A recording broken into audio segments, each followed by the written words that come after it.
I was born in Constantine. I studied medicine at the University Hospital of Bambadis, rooted in compassion, ethical duty to the patients, and humility. And in Paris, I was fortunate to be trained in the very birthplace of intensive care medicine. I first came to Saudi Arabia in 1985 to work in intensive care, and in the summer of 1986, I was asked to help in Mecca. So I was assigned to a field hospital in Mina that opened only during the pilgrimage, where the temperature can reach up to 50 degrees Celsius.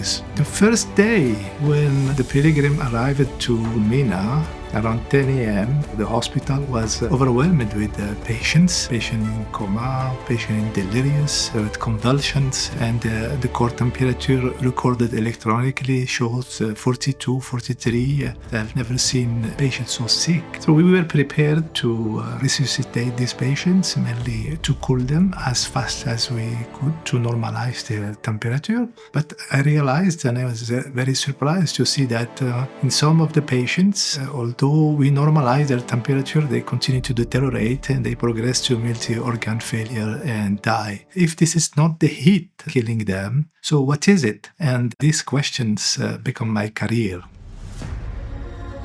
So we went back again to the patients, and actually we got the answer very rapidly. In the plasma of the patients, there is an increase of pro-inflammatory cytokine. The cause of that is a leak from the gut, very toxic for a human. So until now, we have been doing research at the organ level. So we went lower down to the molecule, the DNA, the RNA, the protein, the basic structure of life. And the results were fascinating because we could demonstrate that there is really a specific gene signature of heat stroke, the mechanism of injury leading to death, which are the proteotoxic stress and the energy failure. We have a signature of the heat stroke that allows us to develop a diagnostic test. It will be the first biological test for heat stroke, and the performance looks very, very good. Reducing the temperature remains also very important. What we call an artificial hypothalamus. This is a biomimetic that can be used for any cooling bed, and we believe that will improve the efficacy, the tolerance of this aggressive method that are available until now.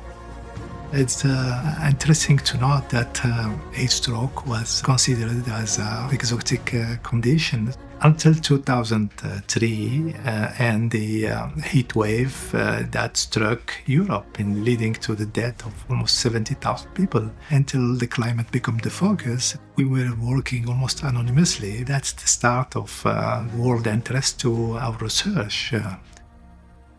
When I share what I learned over this 40 years journey, trying to address a single question with my students, I always tell them research should be based on bedside questions that help the patients, working, producing solid data that now help the humanity, I believe. So that should guide you in your research and not looking for immediate success.